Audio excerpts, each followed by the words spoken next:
Government of Punjab asked me to build a cancer hospital in Bhatinda. They gave us 4 acres of land within the precincts of the civic hospital, so at affordable prices. And they are saying that you give us 5% of the revenue that you earn in recognition of us giving you land at affordable prices, so that the payout for the land is spread over a long period of time. We will take that 5% and give it as a corpus to the civic hospital, and for any requirement of high-end tertiary care for patients who come to the civic hospital, we will use that 5% to be treated back in your hospital. So you see how that money is circulating. So that's how they create the subsidized model. That's how they create the model. But it's a self-funding subsidy. It's a self-funding system. So it works. That's a very interesting model that for quid pro quo healthcare. works. So I'm saying the minute I see that, I'm sure that once our hospital starts there, some mom and pop training institutions for nurses and allied health will pop up. Somebody, as a multiplier. As a multiplier, and then these external economies will develop, and this will spawn a total system for that area. It's infrastructure linked. People ask me, why don't you go and set up a hospital in rural India? Or why don't you set up a hospital in rural India? How do I take the physicians there? Not just that, but you know, how are you going to get patients who will pay for it? How are you going to get... Paying is less of a problem, I dare say. Well, in certain parts of the country it isn't, but in certain other parts it is, could be. You know. But so the economic model doesn't work. I can't attract physicians to go. I can't attract allied health professionals to go. So how can I set up a hospital? Similarly in health insurance, because don't forget, unlike life insurance and general insurance, it's a two-party transaction, the insurer and the insured. But in health insurance, it's a three-legged stool. Why? There's a hospital. Because if I am your health insurer and you are the insured, this transaction is incomplete till you actually go to a hospital to receive care. So I have to sell you a policy, you have to have the need, you go to the hospital, and then I reimburse the hospital. So it's a three-legged stool, and these three have to move together. And that's what I'm saying, that these three cannot move faster than the rate of overall infrastructure development and development of the economy, because the level of well-offness is dependent on how the economy does, the level of growth is dependent on how well we build out our infrastructure, and so on and so forth. But we don't seem to get that right. So for example, when you have townships that come up, you know, outside the Delhi and the Bangalores and Bombays of the world, it's so haphazard. You know, a residential colony will come up, but there's no school. The school will come up, but there's no shopping. The shopping will come up, but there's no hospital. And if all that comes up... Basically, we know that our planning process has never been... And sometimes all that will come up and there won't be a road. You know, so it doesn't work like that. So what you're saying is that the government really should be playing a role in, say, preventative healthcare, immunization, health awareness that is where creation, you know, that kind of stuff. And even that, they can entrust onto private people. They can say, we leave you with a target. I think that's a very, very good point. I missed that. You know, in a sense, we're now almost bordering on public health. Immunization. You know, Delhi, dengue fever, in the capital of the country, makes absolutely no sense. So government should compensate private players at a realistic price level and say, we are giving you area-wise, territory-wise, certain areas. You go do it. And this is how we will credential you, this is how we will measure you, and if you pass all these tests, we will pay you that amount of money. And if private sector sees an opportunity in that, you tell me, will there not be more takers than we actually need? There'll be a mad rush for people wanting to do that work. So let them do it. Let them do it.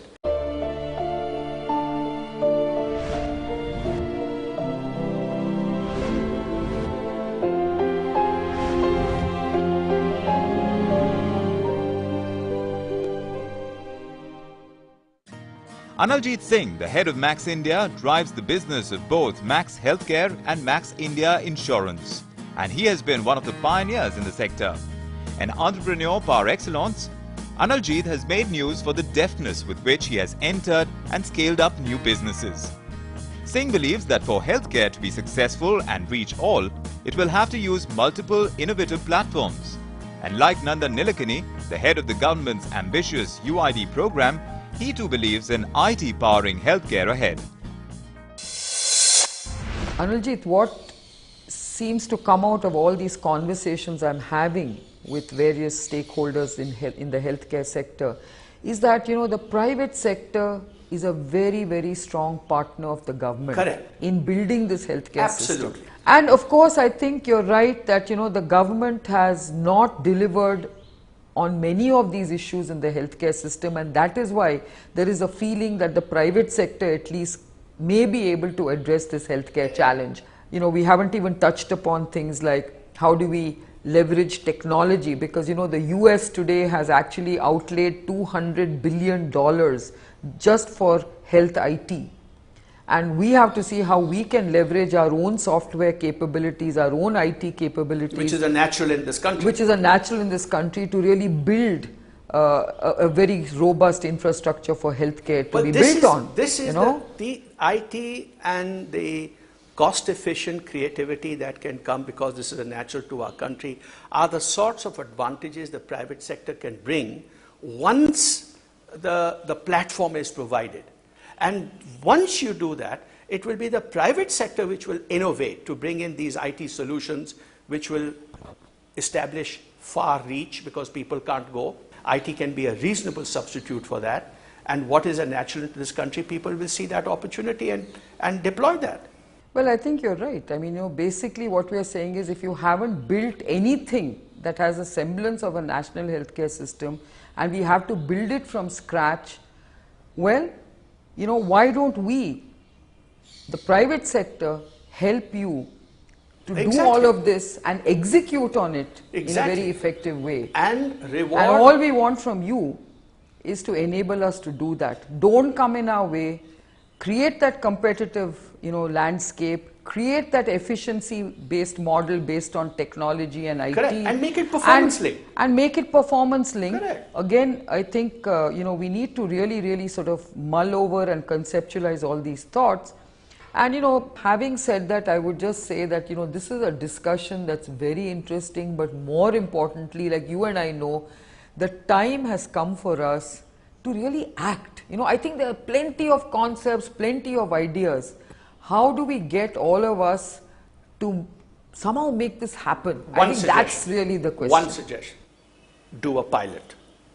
It's impossible to go and convince the government of India and all the state governments to work in unison to create something at a national level. It is not happening. It's too complex. Do it at a state level. Let's do it as a pilot. Let's do it even in half a state or a fourth of a state and see what works.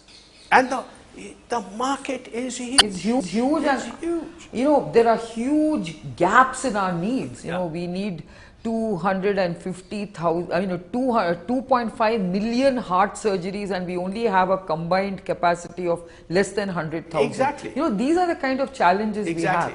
And so, with IT, okay, with prevention, with scale, with local you know, as now you're getting more supply of devices and the like, you know, domestically than having to import at high prices and so on. If the cost of these procedures comes down, a typical knee replacement, a typical bypass surgery, it's just numbers. It's just numbers. There will be, you know, more people, so-called more patients and customers wanting to come. So you have to, of course, get efficiencies into the system. Standardization is also something which we have to look at. So I think that's where government should work. I think that's where accreditation, standardization, quality. That's where government should come, and it should come on us hard to make sure that people deliver quality care. That's where government should come. Anyway, that was great. I think it was a wonderful conversation. Plenty of ideas. You know, Analjit, as always, you come out with some really, really, you know, great ideas. Let's hope that some of these at least will, you know, reach fruition. Exactly. So thanks a lot. Really, it was a pleasure. And God willing, India will continue to, you know, step up in all these ways. I hope so. Yeah. Thank you.